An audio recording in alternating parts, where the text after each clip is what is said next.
Hello' guys, যথেষ্ট ভাল খবৰ। নতুন চাকৰি ওলাইছে।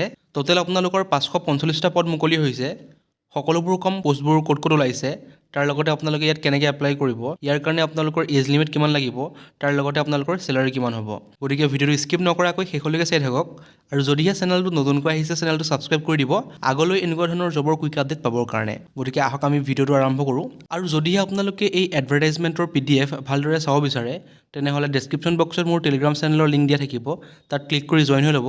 তাতে সকলোবোৰ এডভাৰটাইজমেণ্টৰ PDF পাই যাব আৰু আপোনালোকে ডাউনলোড কৰি চাব পাৰিব ভালকৈ।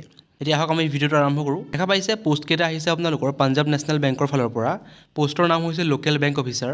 মই কৈছোঁৱে টোটেল পোষ্টৰ সংখ্যা হৈছে 545টা। আৰু যদিহে আপোনালোকে গ্ৰেজুৱেশ্যন কৰিছে, অৰ্থাৎ BA, BSc বা BCom কৰিছে, তেনেহ'লে আপোনালোকে এই পোষ্টৰ কাৰণে এপ্লাই কৰিব পাৰিব। ইয়াত আপোনালোকৰ এজ লিমিট দিয়া আছে 20ৰ পৰা 30। গম পাই আপোনালোকে বেংকৰ জববোৰত 30 বছৰলৈকে এজ লিমিট দিয়া থাকে।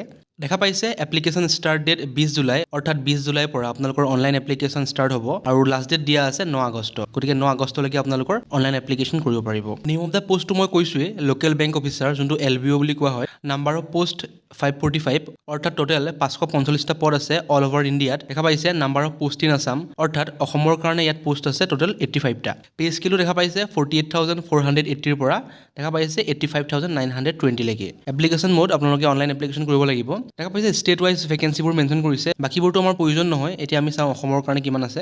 দেখা পাইছে অৰুণাচলৰ তলতে অসমটো আছে। অসমৰ কাৰণে আপোনালোকৰ আছামিজ বা বড়ো লেংগুৱেজ জানিব লাগিব। দেখা পাইছে মেণ্ডেটৰী লেংগুৱেজ। অসমত যদিহে আপোনালোকে অসমৰ পৰা এপ্লাই কৰে, তেতিয়াহ'লে আপোনালোকৰ অসমীয়া বা বড়ো লেংগুৱেজো জানিব লাগিব। কৈছোঁৱে টোটেল পোষ্ট অসমৰ কাৰণে আছে 85টা। এতিয়া চাওঁ হওক ইলিজিবিলিটি ক্ৰাইটেৰিয়া কি হয়। দেখা পাইছে state wide application, candidate will have to apply for the vacancy one state only. গতিকে আপোনালোকে যিকোনো এখন ষ্টেটৰ পৰা এপ্লাই কৰিব পাৰিব। এই candidate applying against the vacancy of one state will not be eligible to apply against the vacancy of any other state. গতিকে আপোনালোকে যিকোনো এখনৰ পৰা এপ্লাই কৰিব পাৰিব। এজ লিমিট দিয়া আছে, দেখা পাইছে 20ৰ পৰা 30। তাৰপিছত ৰিলেক্সেশ্যন দেখা পাইছে, কেটেগৰী ৱাইজ এজ ৰিলেক্সেশ্যন দিয়া হয়। দেখা পাইছে চিডিউল কাষ্ট আৰু চিডিউল ট্ৰাইবৰ কাৰণে 5 বছৰ ৰিলেক্সেশ্যন দিয়া আছে। আদাৰ বেকৱাৰ্ড ক্লাছ অৰ্থাৎ OBC NCLৰ কাৰণে 3 বছৰ আৰু পাৰ্চন উইথ ডিছেবিলিটিৰ কাৰণে 10 বছৰ ৰিলেক্সেশ্যন ইয়াত পাই যাব। এডুকেশ্যন কোৱালিফিকেশ্যন চাওঁ আহক। দেখা পাইছে candidate should be graduate in any discipline from A recognise university. গতিকে মই কৈছোঁ আপোনালোকে গ্ৰেজুৱেশ্যন পাছ কৰিব লাগিব, তেতিয়াহে এই পদৰ কাৰণে এপ্লাই কৰিব পাৰিব। দেখা পাইছে the candidate must possess valid marksheet degree certificate she is graduate on the date she registered and indicate the percentage of marks obtain in graduation while registering online. আপোনালোকৰ মাৰ্কশ্বিট থাকিব লাগিব, ডিগ্ৰী চাৰ্টিফিকেট থাকিব লাগিব, য'ত আপোনালোকৰ পাৰ্চেণ্টেজটো ভালদৰে mention থাকে। দেখা পাইছে এক্সপিৰিয়েঞ্চৰ কথা মেনশ্যন কৰিছে। Candidate must possess a minimum 1 year post qualification work experience in the clerical officer cadre in schedule commercial আৰু ৰিজনেল ৰুৰেল বেংক। গতিকে আপোনালোকৰ মিনিমাম 1 বছৰৰ এক্সপিৰিয়েঞ্চ বিচাৰিছে। ইন চিডিউল কমাৰ্চিয়েল বেংক নহ'লে ৰিজনেল ৰুৰেল বেংকত 1 বছৰৰ মিনিমাম এক্সপিৰিয়েঞ্চ বিচাৰিছে। Local language মই কৈছোঁ আপোনালোকে লোকেল লেংগুৱেজ জানিব লাগিব। অসমৰ পৰা এপ্লাই কৰিবৰ কাৰণে আপোনালোকে অসমীয়া বা বড়ো লেংগুৱেজ জানিব লাগিব, তেতিয়াহে এপ্লাই কৰিব পাৰিব। এতিয়া চাওঁ এপ্লিকেশ্যন ফিজ কিমান হয়। দেখা পাইছে কেটেগৰী ৱাইজ ভাগ কৰি দিয়া আছে। CST PWBDৰ কাৰণে এপ্লিকেশ্যন ফিজ অনলি 59 ৰুপিজ আৰু আদাৰ্ছ যিসকল জেনেৰেল OBC তেওঁলোকৰ কাৰণে এপ্লিকেশ্যন ফিজ 1180 টকা, অৰ্থাৎ 1180 ৰুপিজ। এতিয়া চাওঁ হওক আপোনালোকে কেনেকৈ এপ্লাই কৰিব। দেখা পাইছে interested and eligible candidate may apply online for this post by visiting recruitment portal. গতিকে মোৰ ডেছক্ৰিপশ্যন বক্সত আপোনালোকে লিংকটো পাই যাব এপ্লাই কৰাৰ। তাত ক্লিক কৰি আপোনালোকে সকলোবোৰ ইনফৰমেশ্যন ফিল আপ কৰিব লাগিব। পাৰ্চনেল ডিটেইলছ, এডুকেশ্যনেল ডিটেইলছ, আপোনালোকে ক'ত কিমান মাৰ্কছ পাইছে সকলোবোৰ ফিল আপ কৰিব লাগিব।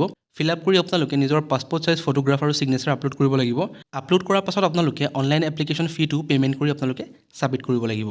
তাৰপাছত আপোনালোকৰ এপ্লাই হৈ যাব। এতিয়া চাওঁ হওক ইম্পৰ্টেণ্ট ডেটছৰ বিষয়ে। মই কৈছোঁ ওপৰত যে আপোনালোকৰ অনলাইন এপ্লিকেশ্যন ষ্টাৰ্ট হ'ব 20 জুলাইৰ পৰা। তাৰ লগতে আপোনালোকৰ লাষ্ট ডেট দিয়া আছে 9 আগষ্ট আৰু টেণ্টেটিভ ডেট অফ টেষ্ট। আপোনালোকৰ ইয়াৰ কাৰণে টেষ্ট কণ্ডাক্ট কৰা হ'ব, এক্সামিনেশ্যন কণ্ডাক্ট কৰা হ'ব।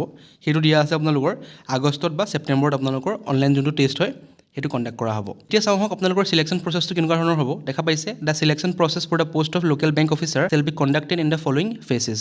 দেখা পাইছে ফাৰ্ষ্টটো হৈছে অনলাইন ৰিটেন টেষ্ট। ফাৰ্ষ্ট আপোনালোকৰ অনলাইন ৰিটেন টেষ্ট এটা হ'ব। ছেকেণ্ড দেখা পাইছে স্ক্ৰিনিং টেষ্ট এটা হ'ব। থাৰ্ড নম্বৰটো হৈছে লেংগুৱেজ প্ৰফিচিয়েঞ্চি টেষ্ট, অৰ্থাৎ আপোনালোকৰ যি ষ্টেটৰ পৰা এপ্লাই কৰে সেই ষ্টেটৰ অফিচিয়েল লেংগুৱেজ আপোনালোকৰ টেষ্ট কৰা হ'ব। তাৰপাছত আপোনালোকৰ পাৰ্চনেল ইণ্টাৰভিউটো কণ্ডাক্ট কৰা হ'ব আৰু লাষ্টত আপোনালোকক যদিহে আপোনালোকে সকলোবোৰ কোৱালিফাই কৰে তেতিয়া আপোনালোকক এই পোষ্টটো দিয়া হ'ব।